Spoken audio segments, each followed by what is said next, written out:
Welcome to the Hardcore Closer Podcast. I'm Ryan Stewman, founder of HardcoreCloser.com, and this podcast is all about helping you, the salesperson, close more sales. And look, whether you're selling cars, homes, financial services, consulting, whatever it is that you sell, this podcast is dedicated to help you generate higher quality leads, increase your closing ratios, and show you how to charge premium fees for the items you sell so you can get paid what you're worth. What up, Closer Nation? Welcome to episode number 106 of the Hardcore Closer Podcast. I'm your boy, Ryan Stewman, and I am glad that you're here. If you're a first-timer, be sure that you check out the previous episodes. There's at least 105 of them. And listen, I'm going to ask every single week, because if you don't ask for the business, you don't get it. I need you to get your ass over to iTunes and leave me a review. Check this out. Check this fucking out. I'm excited. So first of all, thank you guys. But we were the number 5 business podcast last I checked on there. And I know shit fluctuate daily. And we honestly do minimal promotion of this. I mean, we get 30 to 50,000 listeners every month because you guys are just fucking cool like that. And I appreciate that. And I think that's awesome. But the one thing that I'm trying to do is hit 1,000 reviews. We're close. Right now, I think we're at like 800 reviews, somewhere around that. And so, you know, I'm always scratching my head because like there's 30 to 50,000 people a month that listen to this. There's 70,000 people in the sales talk group. There's 175,000 people on Hardcore Closer, 117,000 on Instagram. Then where the fuck you motherfuckers at, man? Leave me a goddamn review. I bring this shit to you every motherfucking week, and it's solid gold, like that 80s TV show with the dancers and the spandex, man. And here we are, begging for reviews, man. Maybe I'm not the closer I think I am. You know what I'm saying? Motherfuckers, broke my heart. Motherfuckers thought you motherfuckers gonna give me 5 stars. Anyway, so here's the deal, man. Go over there. It helps the show out a ton. Really, you're doing a disservice to the sales community if you don't leave me a review. It's not about me. It's about the impact that I'm dedicated to making into people's lives like yours. You're listening to this because you know that there's quality content here. And you have told your friends about this. You've shared it on social media. I love that. Keep doing that. But let's get some reviews on this thing, man. It's time we broke 4 figures, right? I mean, is that all I'm worth to you? A no review, right? Is that literally me putting my time? I'm a busy motherfucker. Today, my schedule is back to back to back to back to back, like the motherfucking Spurs winning championships. You see what I'm saying? But here I am having to beg for reviews and tell if we've got 800 reviews, that means that 29,200 of y'all are some kangaroo motherfuckers. Come on, man. We got to get you guys fucking in line here, right? It helps the show out a ton. It helps other salespeople. It helps get exposure to people who aren't typically exposed to this kind of content, and it's important, right?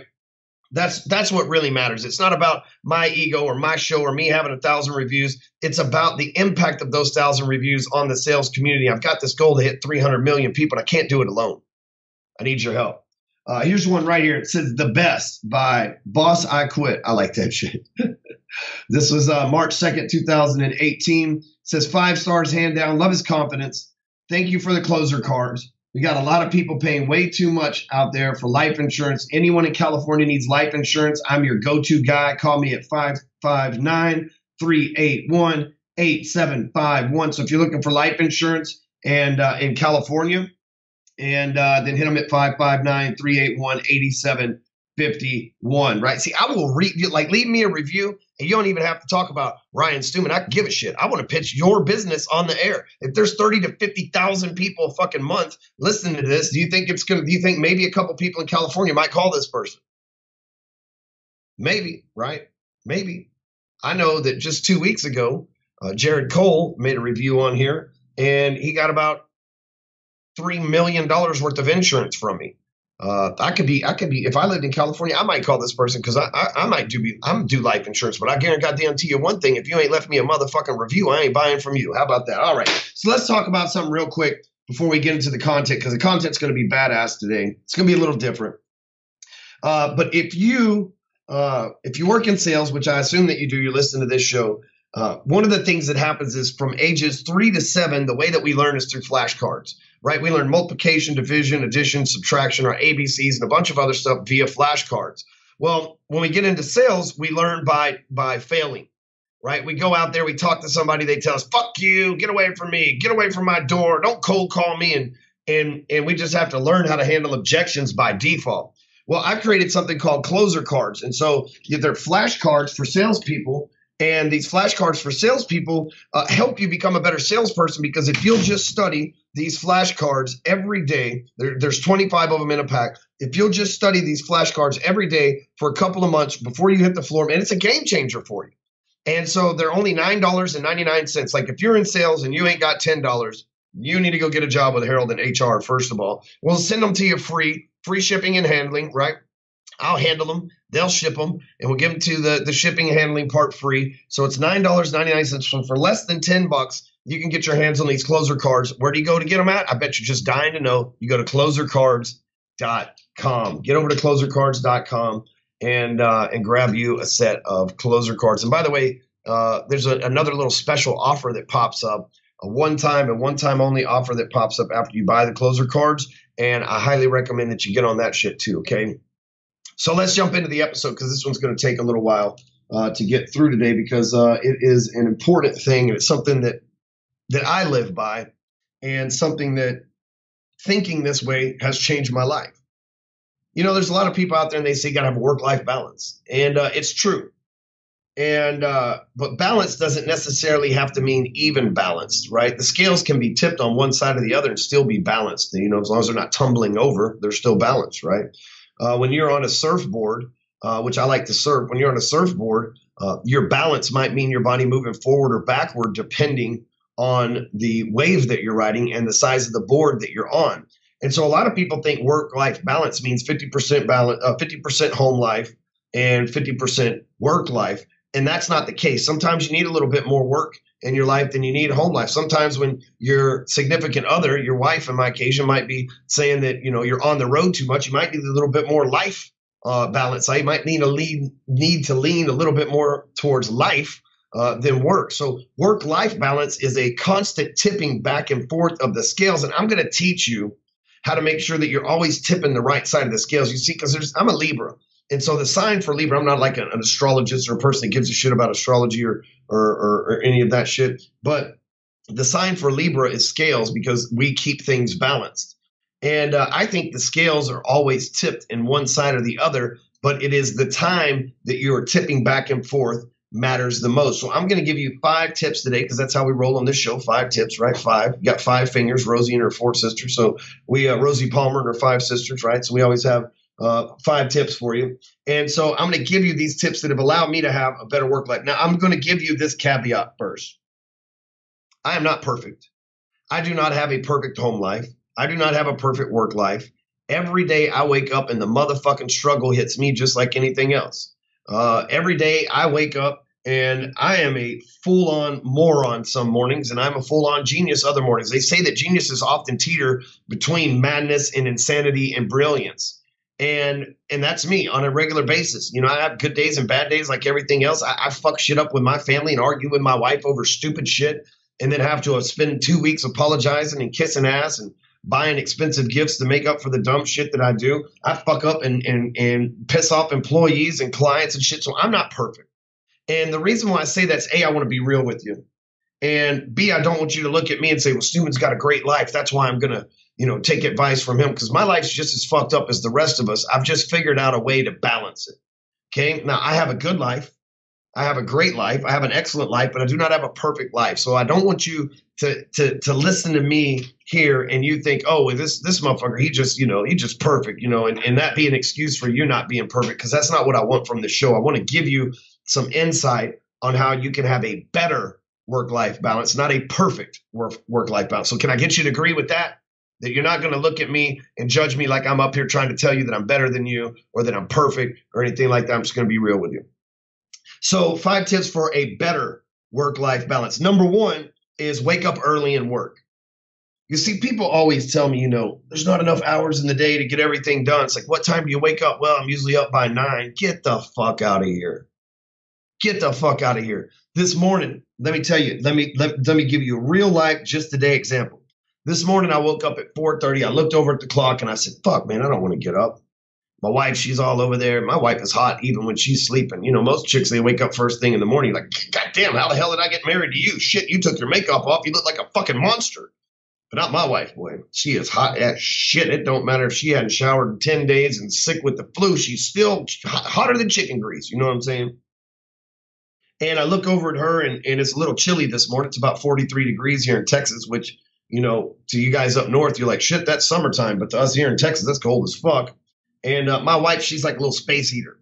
I mean, she's such an energy producer. She like exudes heat. So I'm thinking I'm just going to slide up in there and get me some of that heat. You dig what I'm saying? But then I also realized that I got shit to do. And so I reach over and kiss my wife while she's sleeping. She probably hates that I do that. But I reach over and kiss my wife and whisper, I love you. And then I get up. I put my running shorts on. I put my running shoes on. I put a hoodie on. I walk in. I drink Avocare Spark. I don't sell Avocare. I don't have an Avocare distributor number. I buy it from my friend Hoss Pratt. It's actually his wife, McKenna. And I just buy it from her when I'm out, and it works out perfect, you know. And I like the fruit punch flavor, and I'm a high energy guy, so I buy the fruit punch flavor of Avocare. So that's like I drink a glass of water, and then I follow it up with Spark. And again, this isn't an advertisement for some multi-level marketing company. I'm just telling you what works for me, and I think it's delicious. So if you buy it, fine. If you don't buy it, fine. I don't make money from it either way.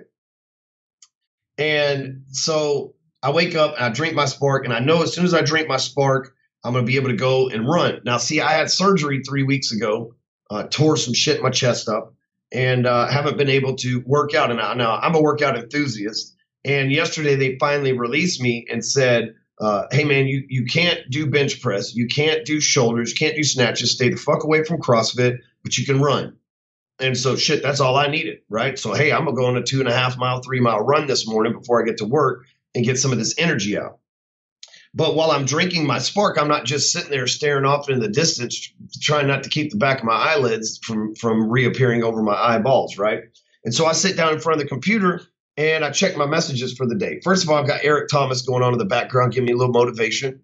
And I'm listening to some impact theory. So because I'm going to take probably 30, 45 minutes to drink this Spark, make sure I'm awake before I go running. Again, it's 4:30 in the morning, so I got time. And so I'm going to answer the emails and text messages and things like that have come across. Some people are like, Jesus Christ, Ryan, quit fucking texting me at 5 in the morning. I'm like, bitch, quit texting me at 10 at night.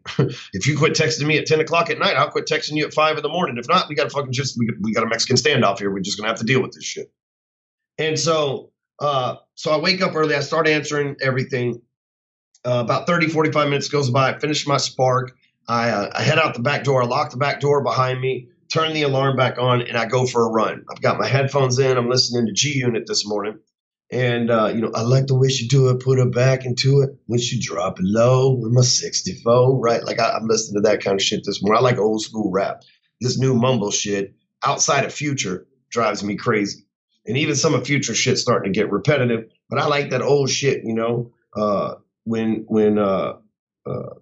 like 50 Cent and them, man, they have some good shit, man. If you ain't never heard G-Unit's I Want to Get to Know You, shit, that shit is fire as hell, man.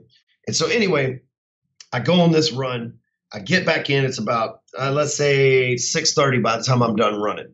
So I probably left the house, somewhere around 5:30, 5:45. By the time I get in, I drink my protein shake. I sit back down behind it's not even 7 o'clock yet.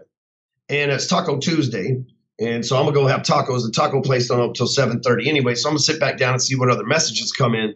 And Super Bowl champion and my client, Satima Gali, hits me up. And he's on the West Coast. And so it's 6:30 my time. He hits me up. And I'm like, I'm holding the guy accountable. Do you know how hard it is to hold a 350-pound monster? He may not be that heavy anymore, but he's a big dude. He's a monster. And only the hardcore closer can get on him like I do, man. I love that guy with all my heart. He's like a big brother to me. But I'm like, hey, man, we got 5 more to get today because we're trying to fill up an event. Matter of fact, if you're not familiar with Satima, SETEMA go look it up. He's got an event going on in Laguna Ranch right now, or Ladera Ranch, which is by Laguna Beach, California. Do not miss it. Do not miss it. It is absolutely insane. Matter of fact, we'll have Robert drop a link below this video on YouTube and then also on the Hardcore Closer website. It's an amazing event. I've been to it. I've sent a lot of my clients to it.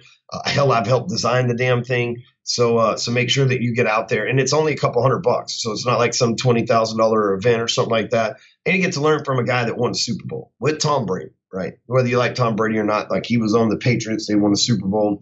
It's pretty badass. But so he messages me at 6:30, and I said, you got 5 more to get today because we're putting 5 people a day in the seats. That's the number that we came up with for him to hit his goal. We've been at it for a little while. And he said, yeah, we didn't get our 5 last night till midnight. I said, well, at least you got it. And it was midnight my time, so 10 o'clock their time. I said, well, at least you got it. Clock's ticking, motherfucker. You got 5 more today. And he said, I'm on it. And I said, by the way, I admire the fact that you got up at 4:30 just like me. And I said, because that's the hour of champions, and that's what you are, sir. You're a champion, And so I want you to think about that. I'm up early working. And guess what happens when you're up early working? Everybody else is sleeping.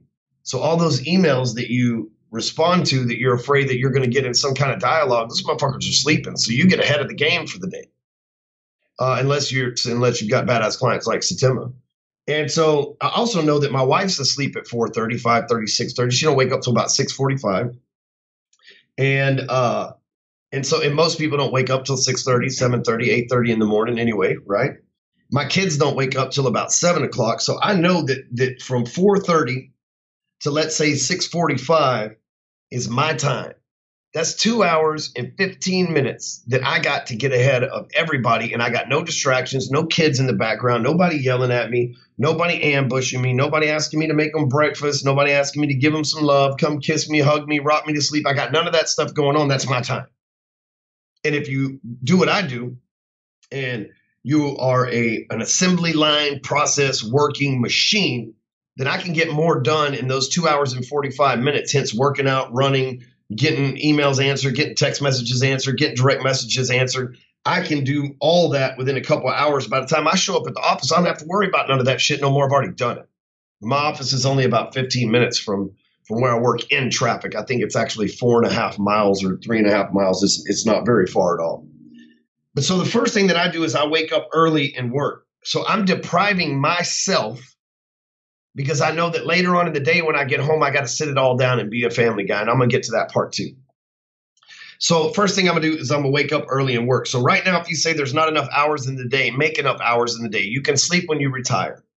The average person only needs 4 to 6 hours of sleep. Motherfuckers that tell you they need 8 to 10 hours of sleep are because they're lazy and they want everybody to think it's okay for them to have 8 to 10 hours sleep. I only need 4 to 6 hours sleep. I'm in optimal performance. I'm in great shape. I'm not here to say like I am Arnold Schwarzenegger. I'm not saying anything like that. I'm just saying that I'm in great shape. I'm an optimal performance person. I wake up early and work. Every champion, every badass, every motherfucking stone cold killer, David Goggins, Tim McGalley, these kind of guys wake up early as fuck because they're getting shit done first thing in the morning, whether it's taking care of their body, whether it's taking care of their business, or whether it's a combination like I do. Number 2, you have to learn to work efficiently.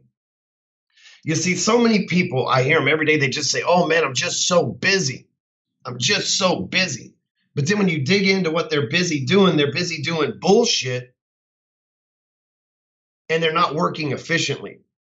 You see, now efficiently means that you're getting the most output with the least input. But guess what? If you put the most input, then you'll get 100x output. See, a lot of people think efficiently means doing more with less, which it does. But if you'll do more,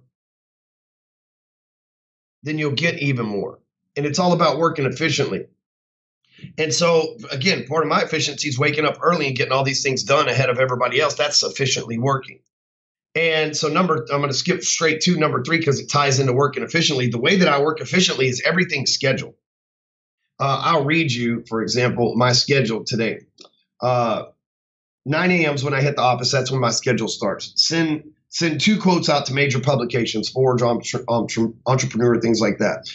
Then the podcast. Then I have a coaching call. Then I had another coaching call. At noon today, I've got a meeting with an attorney. At 1 p.m., I have a meeting with somebody that is a prospective buyer. At 1:30, I have another meeting with somebody who's a prospective buyer. At 2 p.m., I have a meeting with somebody that I'm thinking about doing a JV with. At 3 to 4 p.m., at 2:30 to 4 p.m., I'm recording videos for a new project that we have. At 2:30, I'm taking a break to speak with somebody about a $25,000 client. At 4 p.m., I have another person that I'm going to be speaking with about a joint venture. At 4:30, I have a meeting with somebody who's going to get me on national TV in different markets. At 5 p.m., I'm meeting Satima to talk about did they get their 5 people for the day. At 6 p.m., I'm taking my son to karate. At 7 p.m., I'm broadcasting a webinar tonight. So my day doesn't end until 8 p.m. But notice I had time to take my son to karate in there. That's on my schedule. That's shit that's going to happen. And so the way that I work efficiently, the way that I know I'm working efficiently is because I schedule everything. And since I schedule everything, I know that I keep myself on a time constraint. I know that I can only take 20 to 30 minutes to do this podcast and it's on to the next thing. So working efficiently and scheduling everything go hand in hand. But here's number 4. You have to set time aside for yourself. You know, the first thing I said was I run about 6:30 or about 5:30. I went running. That's time for myself. Now, for some people, time to yourself might be partying. Some people, time to yourself might be, Sunday. I went and was with some Bugatti owners and some McLaren owners and Lamborghinis and Rolls Royce. And we all had like about 60 of us got together and we hung out and networked and had a lot of fun. It's nice to network with elite people like that. We make a lot of big deals. I made $25,000 sale while I was there. Somebody's like, dude, I want to learn that shit. How much is it? 25 grand. Done. Son, call my office, give you a check on Monday. And it's amazing how rich people don't give you objections, right? Poor people give you objections. And, or at least I would say people who think rich, like rich and abundantly, don't give you very many objections. They just want results. And so I set aside for myself in the morning. My schedule is that I go work out. I work on my body. That's what I'm doing for myself. In the morning, my work day doesn't start till 9, but I hit the taco place at 7:30. I'm at work by 8. I'm meditating. Before I hit anything at work, I meditate for just 10 minutes because I've set time aside for myself, right? It's like Sublime said, first take care of heaven, smoke 2 joints in the morning. That used to be my routine, but I don't smoke weed anymore, so that's a little different now. But I do still take care of myself. Instead of marijuana, I'm meditating. And then in the evening time, after everything's over with, after 8 o'clock tonight, I can do whatever the fuck I want. And so after 8 o'clock tonight, I can do whatever the fuck I want. So, last night we watched a couple of episodes of Suits. I like Harvey Specter. That motherfucker's a closer. And I like the way that he handles stuff and how confident he is and everything else. I think that's just a cool ass show. So me and the wife are laying in bed, holding hands in all reality and watching the show and talking about, how I wish I was as level headed as that dude. They don't call me the hardcore closer for nothing. They, if I was Harvey Specter, I'd just be the closer. But I set time aside for myself, for my own enjoyment, my own pleasure, my own faith, and my own health and fitness. Number 5 is I set time aside for relationships. Notice on my schedule today, taking Jax to karate. That's time for the relationship. Notice I said that time for myself also included sitting there in bed or laying there in bed and holding hands with my wife and watching a show together. Right? That's for the relationship. Tomorrow's schedule is real simple. I hop on an airplane with my wife. And here's work-life balance in effect, in full effect. I hop on a plane with my wife. We're going to see Frank Kern, who lives in Rancho Santa Fe. And we're meeting at this place called Rancho Valencia. It's one of the nicest resorts in America. It's like a lot of people never heard of it because you got to be an elitist to be in there. And it's one of those type of places. Every car out front makes my cars look broke. And so I'm going there to work with Frank. But I thought, since I'm going to be there, why wouldn't I just take my wife? Why wouldn't I let her enjoy being pampered? First of all, tomorrow's her birthday, and she'll be 30. And so she's getting in the dirty 30s. You know what I'm saying, fellas? You know what I'm talking about. And so I want to be there to experience that shit from day one. But I'm going to let her be pampered during the day while I'm getting my mind pampered, work-life balance, while I'm getting my mind pampered from Frank, right? I'm getting my mind packed with information. Last time I saw Frank, he turned $18,000 meeting that I had with him into $1.2 million last year. Now, listen, the results aren't typical. I'm a bad motherfucker. I got that shit you can't hack. That shit may not work for you. You might give Frank 18 grand and fail miserably. But I'm just saying what happened for me. So I've been a repeat client of Frank's for years and years. Most people that know anything about me know that Frank's one of my favorite mentors on the planet. Him and Marshall Silver and Kevin Nations have always been there for me and always done right by me. And so I set aside, and Frank and I have a working relationship, but I'd also consider us friends on some level. I understand business is business. But even when I'm not paying Frank, he still follows up with me and he still talks to me and he still sends me text messages every now and then, usually with completely inappropriate jokes and sayings on there, but, regardless. And he informed me the other day that if you own more than 5 dildos in the state of Texas, it is a crime. And he said that we should go march on the Capitol and say, give me dildos or give me death. And so these are the kind of intellectual conversations I have with the guy.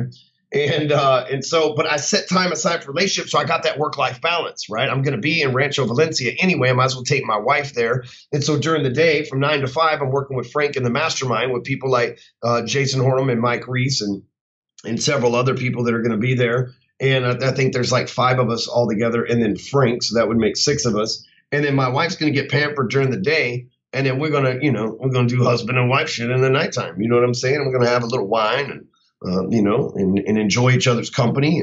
And another example of work-life balance, I was just in San Diego the week before at a convention, and I realized in the convention, these motherfuckers are light years behind me, and it's never good enough to be the smartest person in the room. So I did what anybody that would be the smartest person in the room did, and I left. And damn it, if I'm the smartest person in the room, there's some dumb motherfuckers in the room. I'm just saying. And so I left, and so I thought, well, you know what? I'm here working. What could I do to add this work-life balance? And I went and shopped at Louis Vuitton. I bought my wife a $5,200 purse. I often joke about me not having a Rolex because I don't like them, but it's probably because I spend all my money on my wife and kids. And I know you're thinking, yeah, you don't have a Rolex. We got 2 McLarens, an NSX, Maserati, a truck, and fucking an Escalade and all that shit. And, you got a point. However, those are investments, not so much the truck and the Escalade, other than the Escalade just being something nice for the wife and kids. We call it the Stewman school bus, and the truck being an investment for my construction company because I need to carry shit in the back of it. Although I've never carried anything in the back of it but kids. But the cars are investments. I'll drive these McLarens for a little while and sell them. They only made 1,500 Acura NSXs, and I have like number 1436, so it's an investment. It's only going to appreciate. Matter of fact, I saw a 1999, I think it was 99, Acura NSX parked out in front of the steakhouse I was at the other night when I took my mother-in-law and my wife and kids, work-life family balance, out to a nice steak dinner, which cost about $500 for us to eat there. And there was an old school Acura NSX out front. And the valet guy goes, man, these things are worth more now than they were back then. I was like, hell yeah. I got a friend of mine that has a 1988 Testarossa, and that thing's worth more now because it only has 30,000 miles on it. It's worth more now than it was in 1988. And so they're investments for me. But I say this is because I set aside time for my relationships. Last night, even though I was filling out a proposal to one of the most important and influential human beings on the planet right now, and trying to do a deal with him. I can't say his name. You know him, trust me. He's very, very, very, very famous. And I set aside that like this is real shit, and I'm going to own this. And if Alan's listening, who's the guy that's partnering up with me in this, not the influential person, but the person partnering up with me, is I set aside the proposal that had a deadline last night that I did not make the deadline on, so that I could go and read my son Asher, who's my 5-year-old. So I could go read him Andy Frisella's Otis and Charlie Play to Win. Which is Andy Frisella's the MF CEO Project. If there's another podcast I recommend you listening to, it's that one.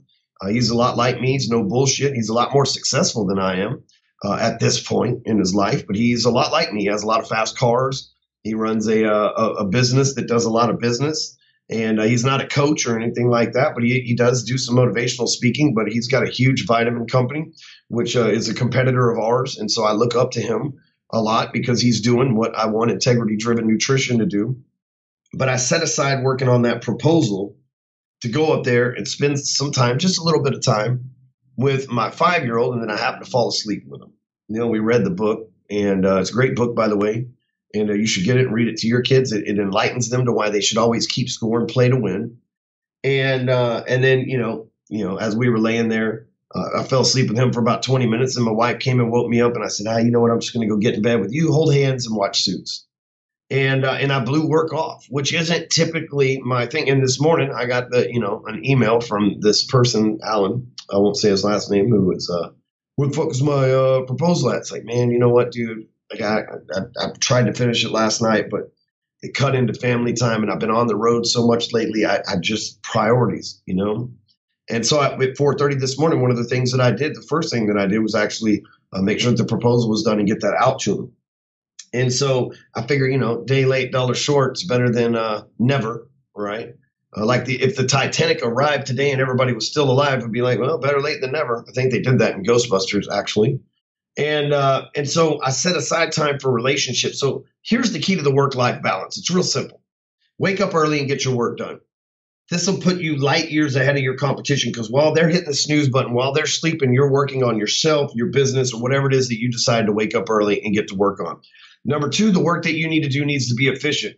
You don't need to just like aimlessly wander through your day. My day is completely scheduled out all day, every day. My assistant doesn't bother me and say, hey, when do you want to meet up with low energy Robert today? Robert doesn't bother me and say, hey, when do you want to do the podcast today? He knows that it's on my schedule at some point to get this shit done. My assistant knows that it's not a matter of asking me, it's going to my schedule and putting it in there. So I work efficiently and I schedule everything. Number four, I set aside time for myself. The other night, had a rough day at work, and a rough day in the sense of that I had worked my ass off, right? Like I looked like somebody who had never done a squat in their life. My ass was so worked off. And I went and went to treat myself to a nice lobster and steak dinner all by myself, and indulged in probably more alcoholic beverages than I should have because, I was kind of celebrating a really good day at work and I was happy for myself, but I needed some alone time too. Here in the office, I'm not alone. At home, I'm not alone. On an airplane, I'm not alone. At a mastermind event, I'm not alone. Even if I'm alone in a hotel room for a few minutes, which usually isn't the case because when I was in San Diego last week, I was there with Matt Ganzak. So everywhere I was, he was, which I love the guy. And there's a reason why he's worked for me as long as he has without getting fired because we hire and fire quick around here. But again, I rarely have time for myself. So I make sure that I set aside time for myself. Now, sometimes that's running with just my headphones on in the morning. And sometimes that's treating myself to a steak dinner by myself, not because I don't want other people around me, but I need to make sure that I set time aside for myself. That's part of the balance thing, right? Work, life. I'm part of life. This is my life. So I set that aside. And then also I set aside time for relationships. Here in a couple of months, me and Pat and Travis and Roxanne and Francisco and a few other of my employees that are here, we are, which I have relationships with. They're my employees and contractors, but they're really my friends too. And, I've set aside time for us to go take a trip to Nicaragua, right? We're going to go down there and do a little bit of surfing and see the scenery. And if the surf sucks, then we'll just, end up partying and having a good time in the town. But I set aside time for relationships. I'm a relationship person. I'm going to this mastermind for Kern and take my wife with me, leave the kids behind, me and the wife. We do the old hot dog and donut show. And it's Frank Kern kindly referred to it when he offered for, my wife to come out. My buddy Michael Reese called me yesterday and he said, would you like to come to the Cayman Islands? I'd like to fly you and your wife out to the Cayman Islands and y'all can stay at the Ritz with us, all on us. We'll pay for all your travel and accommodations. We just want you there at our mastermind. And Mike Reese is actually the guy that introduced me to Frank Kern. And I was just up in Wyoming. If you've seen that recording from me being in Wyoming, that group wanted me back out there to talk to them again.